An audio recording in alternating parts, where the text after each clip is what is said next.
ya 500'e kadar tahmin ediyorum ki kadınla ve erkekle boşanma davaları ve mal rejimi davaları hususunda birebir çalışma imkanı buldum. Şimdi tüm bu çalışmalar tabii hep aktardığım gibi aslında hikayenin özünü anlamamı gerektiriyor. Ve tüm bunları düşündüğümde kadınlar neden boşanır diye baktığımda kadınlar için ilk sahikin en temel boşanma sebebinin ekonomik olarak çok sıkılmış ve daralmış oldukları noktada gerçekleştiğini görüyorum.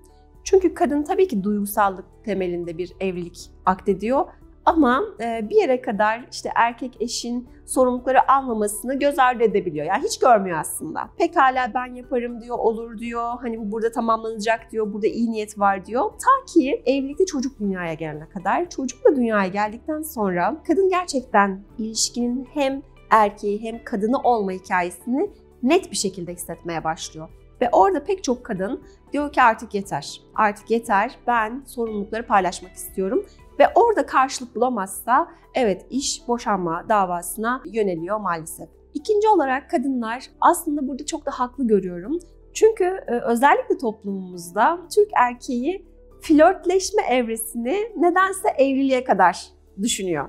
Yani bir kadını evliliğe ikna etme ya da işte evliliğe yürüyene kadarki ilişkide işte o çiçekler almalar, hediyeler düşünmeler, özel bir hafta sonu tatili ayarlamalar, organizasyonlar bunlar çok alışılagelmiş yapılan eylemler ama ne zamana kadar? İşte çoğunlukla evliliğe kadar. Hatta belki evliliğin ilk birkaç yılına da bu şekilde tamamlıyorlar. Yine belki çocuğun dünyaya gelmesiyle eylemler biraz daha aksayabiliyor. Ama eğer hikayede bu işte o duygusal motivasyonlar nedir? İşte belki bir akşam yemeği organizasyonu evde bile olabilir. Ama işte ya da bir çiçekle eve gelebilmek, karşınızdaki kişi neyi seviyorsa o ilişkide karşınızdaki kişinin, kadının kendine özel hissetme ya da hissettirilme taktiği neyse bunlar artık o ilişkiden çekildiyse kadın duygusal olarak tatmin olmadığını hissediyor. Bunu da genelde erkek tarafıyla konuşursanız hep kadının dırdırı olarak adlandırırlar. Halbuki kadın orada varyansın eder, der ki yani ben görülmüyorum, duyulmuyorum, lütfen beni görün. Aslında gördüğünüzde etki tepki meselesi. Yani keşke kadınlar gerçekten bu söylemleri yaptığında görülseler ve dırdır da etmeseler, erkeklerin de evet başı şişmese ama kadınlar da kırgın ve görülmemiş, yoksun hissetmeseler.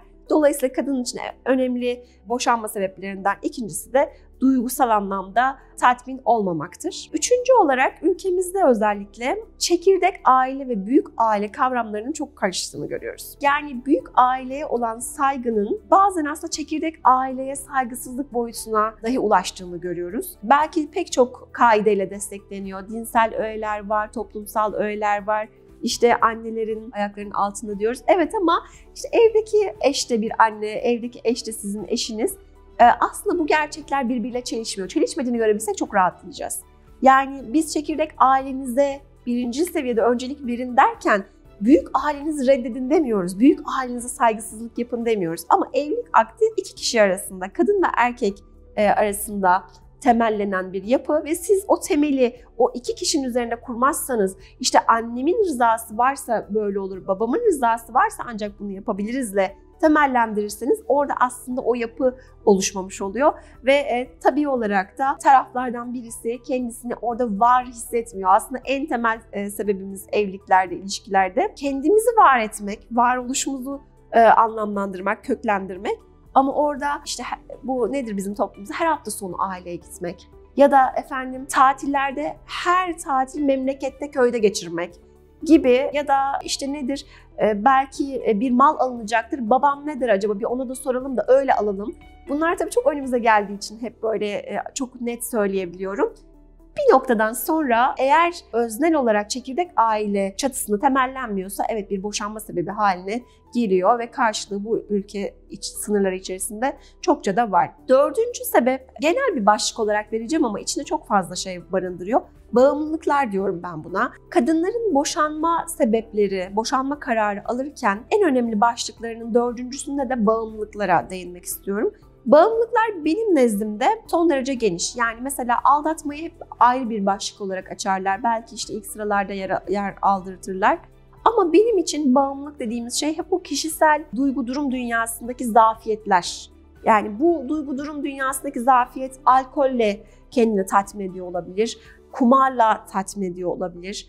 İşte irili ufaklı sürekli kolay para kazanma peşinde borçlanmalarla olabilir ve tabii ki aldatmalarla olabilir. Bunların hepsinin hani fark etmemiz gereken şeyi bence altyapısındaki temel duygusu bir zafiyet var ve orada tatmin olmak isteyen bir genelde erkek figürü var ve orada hangi sınırlar altında bunlar yaşanıyor? Yani işte 40 yılın başı bir alkol problemi mi yaşanıyor o evlilikte, yoksa artık ilişkiye sekte vurur derecede mi, ya da belki sadece kendince düşünsel bir flörtleşme seviyesinde mi, birini beğenmek, birine iltifat etmek seviyesinde mi?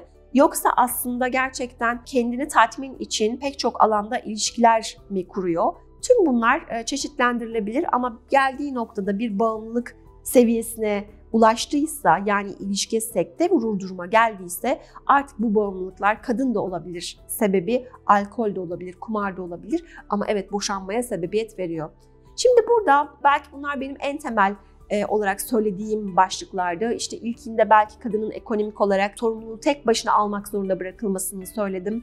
İkincisinde duygusal olarak yoksun bırakılmasından bahsettim. Çekirdek ailenin oluşamamasından ve dördüncü olarak da bağımlılıklardan bahsettim ama tabii ki çok alt başlıklarda yaşıyoruz. İşte belki evlat kaybı ya da çok yakın aile bireylerinden birinin kaybı yahut geçirilen çok önemli hastalıklar. Tüm bunlar kişilerin dünyasında hayatı bakıp tekrar anlamlandırmasında, yaşayışında çok büyük farklılıklar kasıyor. Eğer bu farklılıklarda, burada hep iki olasılık vardır diyoruz. Ya çiftler daha da kenetlenir, birbirlerine daha çok kıymetlerini anlarlar, yükten, o acıdan birlikte çıkarlar, kenetlenerek çıkarlar. Yahut uzaklaşırlar. Yahut oradaki yeni anlamlandırma hikayesinde birlikte tekrar aynı yolda yürüyor olamazlar. İşte bütün bunlar da yine kadınlar için boşanmaya sebebiyet veren olaylar arasında sayabildiğimiz olaylar.